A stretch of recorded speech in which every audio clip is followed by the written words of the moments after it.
o cidadão normal quer? Que ninguém que faça parte de uma facção, como ele diz fazer parte, ele declarou judicialmente que ele é parte do Comando Vermelho. Mas você não acha que no Brasil a gente tem um problema meio que sistemático?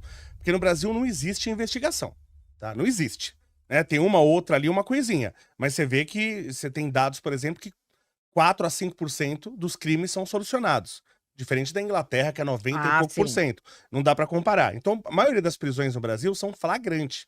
O Brasil se especializou em flagrante, só faz flagrante. Então, isso acabou sendo um calcanhar de Aquiles para os crimes de internet, porque para qualquer crime de internet você precisa de um mínimo de investigação. E eu sou acometido por crimes, eu tenho empresa, recebo boleto falso, coisa assim, totalmente rastreável. Porque o cara me mandou um boleto falso, quer dizer, quando eu vou pagar aquele boleto, ele vai para conta de alguém, né? Quem é essa pessoa? Quem tá tirando dinheiro? É totalmente rastreável a maioria desses crimes.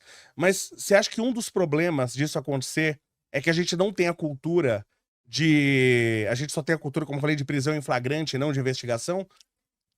Na verdade, eu não sei se a gente tem investigação o suficiente para o tanto de crime que Não, isso acontece. com certeza não. É essa que É, é a coisa. E é. eles continuam delinquindo na cadeia, e aí prende o cara, solta o cara. Agora, nessa área de cybercrime, nós temos um trabalho de excelência. Tem quadrilha de 70 pessoas presas, de Sim. 80 pessoas. Se evita todo mês pelo menos uns 2 atentados em escola. E a nossa polícia, a civil, mas principalmente a federal, se conecta com vários outros países. Uma aula que eu dei para juízes foi com o chefe do cybercrime da Polícia Federal, que é um delegado excelente, mas não é barulhento. Ele é muito. Sim. Você nunca vai ver uma entrevista dele. Doutor Valdemar Latância. Não dá entrevista. Inclusive sobre essa questão do bater, que você me Sim. falou, não na aula, mas depois, porque ele chegou nessa carreira pesquisando pornografia infantil. Certo. Então você imagina quando você chega na casa do sujeito que paga para a mãe, e a mãe aluga a criança de 2, 3 anos para ele estuprar e vender imagem. Nossa. Você imagina quando ele chega. Sim. E eu falei para ele, eu falei: "Você nunca perdeu a cabeça? Você nunca cacetou um?" Aí ele falou que quando ele viu que ele estava no limiar, ele não faz mais o flagrante. Manda outro.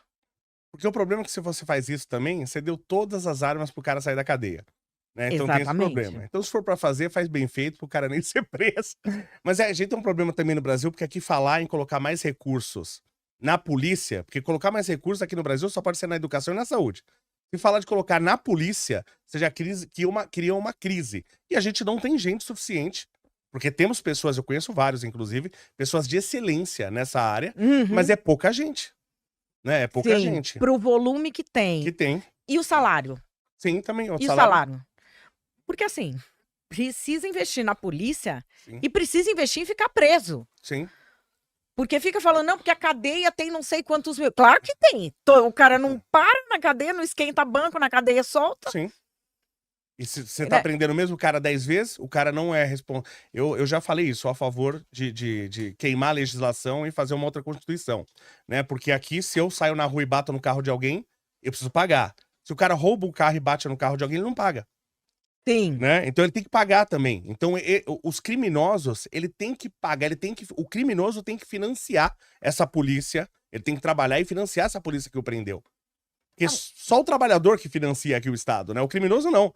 dá a impressão que quem tá fazendo as coisas certo sempre se ferra Sim, legalmente. sim. E quem tá de má fé sempre se dá bem. E você vê isso no Sim, posicionamento de alguns políticos. sim. Aquele senhor que primeiro eu achei que era um neurocientista, ou um músico clássico, ou um sacerdote, quando eu vi o nome Pose do Rodo, eu fiquei pensando: "O que será que é?". Não é Sim, verdade? Ele foi preso. sim. E viu o que aconteceu no Rio depois da prisão dele, né? E aí, assim, aí o Comando Vermelho foi atrás, ele declarou que ele é do Comando Sim, Vermelho, e ele não foi preso pelas letras dele. Ele foi preso porque ele só faz show na área do Comando Vermelho, os seguranças dele são do Comando Vermelho, com arma de grosso calibre ilegal. sim, Suspeita-se que esses shows dele e de outros sejam só lavagem de dinheiro e sim. propaganda do crime organizado. E assim, você vê um setor da política saindo em defesa dele. Sim, eu E vi. não da população que é oprimida pelo crime organizado. O principal problema do Brasil, segundo o brasileiro, é o crime Sim. organizado. Mas aí, você viu a narrativa desses deputados? Ah, porque prenderam ele por racismo. O cara nem negro é. Né? Prenderam ele por. Aí você muda a narrativa. Não é porque é um criminoso, porque é parente de criminoso, porque o pessoal tá armado no show dele. Não, é racismo. Então a gente tem essa questão também da narrativa no Brasil que protege muita gente, né?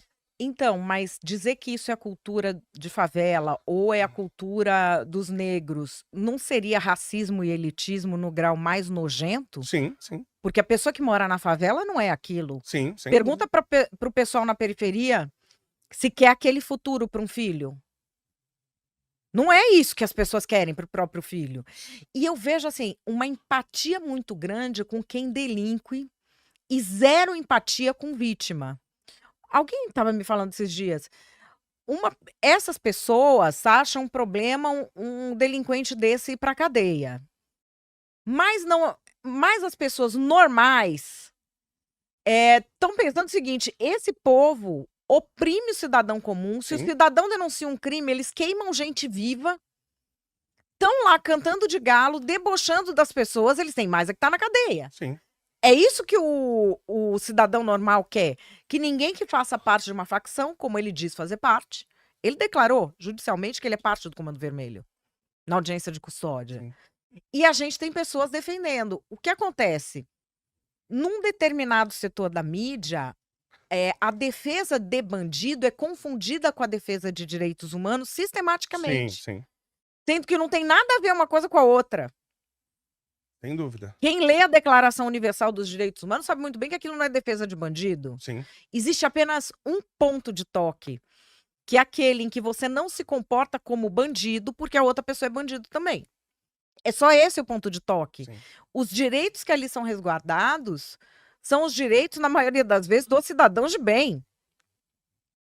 É o problema, acho que fazer um pouquinho de advogado do diabo, porque, por exemplo, é normal vazar na internet vídeos de audiências de bandidos e às vezes de empresário. E aí você vê o juiz com o bandido. Ah, o senhor tá com frio, o senhor quer uma balinha, o senhor quer cafezinho.